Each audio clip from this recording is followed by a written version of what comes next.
जब तक कुम्हरार को सुधारेंगे नहीं, कुम्हरार की बदहाली दूर करेंगे नहीं, तब तक मानेंगे नहीं। कहते हैं डेंगू का हब हो गया कुम्हरार। इसके पीछे रीजन कौन है? इसके पीछे रीजन वो सरकार है जो कहीं न कहीं हमारे परिवार को ऐसी दुर्व्यवस्था में रखने को वो दिखे नहीं, और उनका दिखना इस वजह से भी नहीं है क्योंकि वो जानते हैं कि उनको वोट दिया नहीं गया। बिहार को गतरस में मिलाने का पूरा क्रेडिट बीजेपी को जाता है। बिहार में बदलाव की बयान है और बयान में एक जो चेहरा प्रशांत किशोर का नाम जो है सबसे पहले आ रहा है और कुम्हरार की धरती पर वंदना जी का जो नाम है भावी प्रत्याशी के तौर पर उभर कर आ रहा है। जन समर्थन मिल रहा है, लोगों की बात सुन रहे हैं और जन जन तक जा रहे हैं। वंदना जी, पूरा जन समर्थन मिल रहा है आपको? हाँ, प्यार तो बहुत मिलता है, इसमें कोई शक नहीं है। शायद यही मजबूती है वंदना की कि वंदना इस तरीके से मजबूती से पिछले 15 महीने से खूंटागार बैठी है कि जब तक कुम्हरार को सुधारेंगे नहीं, कुम्हरार की बदहाली दूर करेंगे नहीं, तब तक मानेंगे नहीं। आप जन समर्थन मिल रहा है, आप लोगों की बातें सुन रहे हैं, जो काम जनप्रतिनिधि को करना चाहिए वो आप कर रहे हैं। जनप्रतिनिधि है कहाँ? जनप्रतिनिधि हमको लगता है कि पिछले 20 सालों से कुम्हरार की जनता ने उनको देखा ही नहीं। आज तक किसी गली मोहल्ले में वो दिखे नहीं, और उनका दिखना इस वजह से भी नहीं है क्योंकि वो जानते हैं कि उनको वोट दिया नहीं गया।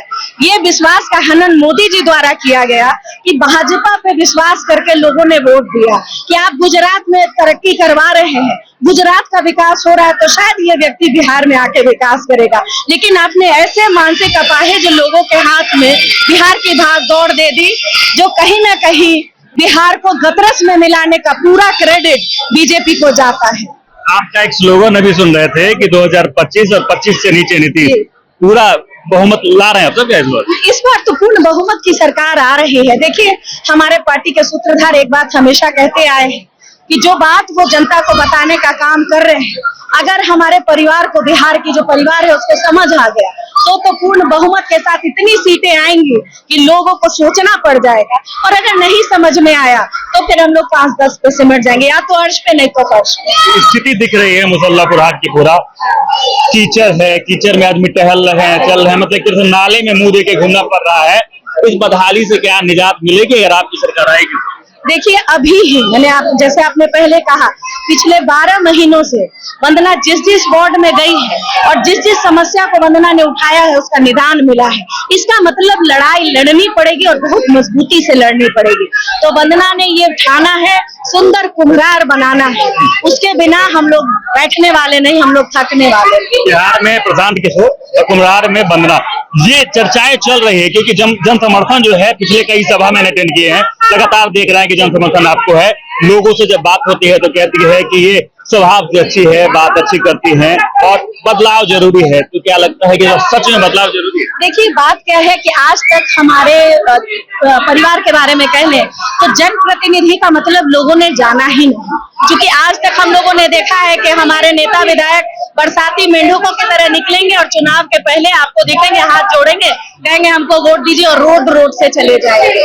आज हमारे जनसुराज की ये ताकत है कि हर घर प्रतिनिधि, हर घर दस्तक अभियान हम लोग चला रहे हैं और पिछले 15 महीने से वंदना इस क्षेत्र में घूम रही है। तो जब लोग ये समझ रहे हैं कि जनप्रतिनिधि ये होता है जो जनता के बीच होता है, तो आप देखिए ना कैसे लहर चलती है।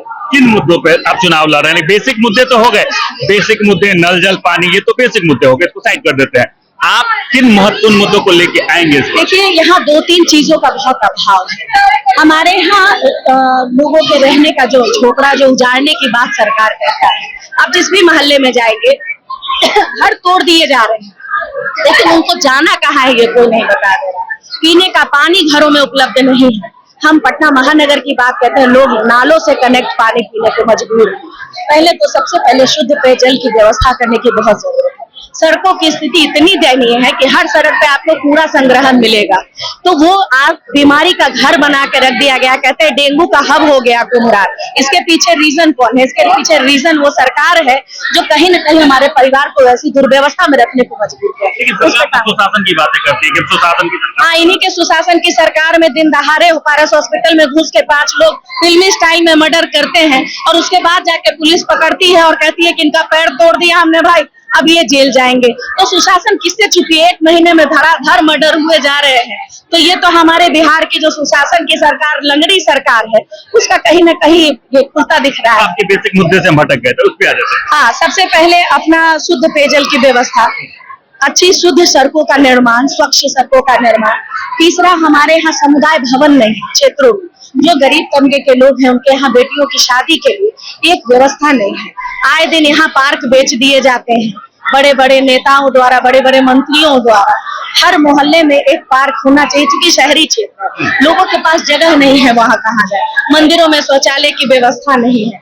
इसी वजह से आप जब इतने बड़े बड़े दावे करते हैं तो धरातल पे आपको उसका कहीं कुछ नामो निशान नहीं दिखता है। तो काम करने पे आएंगे तो इतने काम करने पड़ेंगे जिसकी कल्पना सोचे तो हम 35 साल पहले से शुरुआत करनी पड़ेगी शायद। लेकिन तस्वीरों पे कहना था कि कई सारे बेसिक मुद्दे हैं और उन मुद्दों को लेकर ये जनता के बीच उतरी है। और आप पिछले कई महीनों से देख रहे होंगे कि वंदना तमाम कुम्हार विधानसभा के क्षेत्र में अलग अलग जगहों पे घूम रही है, जन समर्थन भी मिल रहा है और जनता की बातें भी लगातार सुन रही है। तो देखना ये खास होगा कि चुनाव के नजदीक आते आते क्या कुछ माहौल बदलेगा, क्या कुछ नया कुछ खिलेगा, और जो कुछ भी होगा ये हम आपको दिखाएंगे, बताएंगे। हमारे साथ जुड़े रहे और देखते रहे।